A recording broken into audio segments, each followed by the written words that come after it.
And at the same time like definitely ఒక commercial film, mass film, biggest hero చేస్తున్న film అంటే థియేటర్లో visuals నాకు తెలిసి ఫస్ట్ డే మనం చూసినా కూడా మళ్ళీ ఇంకోసారి వెళ్ళి చూస్తే కానీ డైలాగ్లు అర్థం అవ్వనివ్వరు. ఆ విజువల్స్ అమ్మేస్తాయి అనమాట థియేటర్ నుంచి. సో ఎలా ప్లాన్ చేస్తున్నారు 19th కి? మమ్మీతో వెళ్తున్నారా, టీంతో వెళ్తున్నారా సినిమాకి? నేను చెప్పాలి వాళ్ళే ఎక్కడ వెళ్ళనిస్తారు, బట్ నాకైతే మాస్ థియేటర్కే వెళ్ళాలి అనుంది మనసంతా. It's always there, but let's see.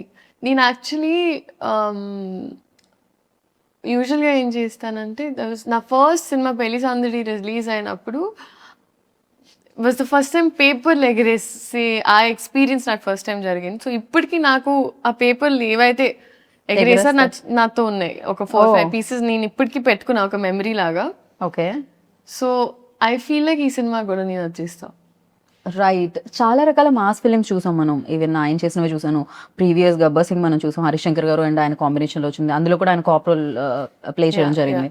So difference ఏంటి ఉస్తాద్ భగత్ సింగ్కి ప్రీవియస్ కాప్ ఫిలిమ్స్కి, పవన్ కళ్యాణ్ గారు ప్రీవియస్లీ చేసిన ఫిలిమ్స్కి అంటే what you say? I think our year in time ki that was Gabbar Singh was huge, and I was a Gabbar Singh fan.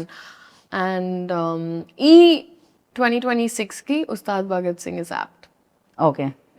అసలు ఆ వ్యత్యాసం అయితే ఉంది, ఆ తేడా అయితే ఉండింది అంటున్నారు రెండిట్లో పాటు. ఓకే. అండ్ ప్రతి సినిమాకి నేను అడిగే క్వశ్చన్, అంటే ఏదో ఒకటి నేర్పిస్తూ ఉంటుంది సినిమా. అఫ్ కోర్స్ ఇక్కడ ఆయన దగ్గర నుంచి నేర్చుకున్నారు అని చెప్పారు, బట్ ఉస్తాద్ భగత్ సింగ్ ఇచ్చింది ఏంటి అంటే ఏం చెప్తారు? And one memory always cherish, like 4 పేపర్ల మీద దాచుకున్నారు కదా ఫస్ట్ వచ్చినవి. సో ఉస్తాద్ నుంచి అలా దాచుకోవాలంటే ఏంటి? నేను ఒక ఓం నెక్లెస్ వేసుకుంటుందంటే అమ్మాయి, సో అది నేను పెట్టుకున్నాను. లైక్ ఒక్కొక్క సినిమా నుంచి ఎస్పెషలీ ఫెరీలీ లైక్ క్యారెక్టరైజేషన్ నేను అలా చేశాను. అంటే భగవంత్ కేసరికి ఆ నలదారం మెడలో తను వేసుకున్నది పెట్టుకున్నా. అలాగే ఈ సినిమాలు that one I took and I kept it నాతో. నాకు ఎంటైర్ ఎక్స్పీరియన్స్ అండి, లైక్ ఎక్కడ మొదలు పెట్టాలో నాకు అర్థం కావట్లేదు ఎగ్జాక్ట్గా. ఒక్క టేక్ అవే అని ఏం లేదు, the experience was a learning for me. And Harishankar గారు schooling was new for me. Okay. So అది నాకు ప్రాపర్ నేర్పించింది. పైగా సీన్ అప్పటికప్పుడు ఇస్తే కూడా ఎలా మేనేజ్ చేయాలి. కాకపోతే ఆయనకి ఎక్స్ట్రీమ్ క్లారిటీ అండి. సో మాకేంటంటే time was the most important thing. So మాకేంటంటే ఎలాంటి వేస్ట్ ఆఫ్ టైం ఉండేది కాదు. సెట్కి వెళ్ళామా టప్పా start. So I knew that at all times నేను అలర్ట్గా ఉండాలి. సో ఒకరోజు ఈవెన్ ఒక 8 కాస్ట్యూమ్ చేంజెస్ ఉన్నా నేను చాలా హ్యాపీగా వెళ్ళి టప్పా మార్చుకొని వచ్చేదాన్ని.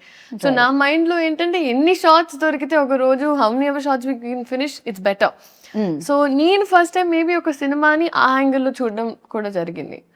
సో ఇవాళ ఎంత కంప్లీట్ చేయాలి, ఇది మామూలుగా it's the direction departments thing. But ఈ సినిమాలో నేను కూడా ఏంటి ఎంత చేయాలి, అవునా అది చేయాలని అలా ఒక ఇట్ వాజ్ టీమ్ వర్క్ అండి హోలిస్టిక్లీ. అంటే ఆయన టైమింగ్స్ అర్థం చేసుకొని అండ్ ప్లస్ అందరం మా టోస్లో ఉండి ఇట్లా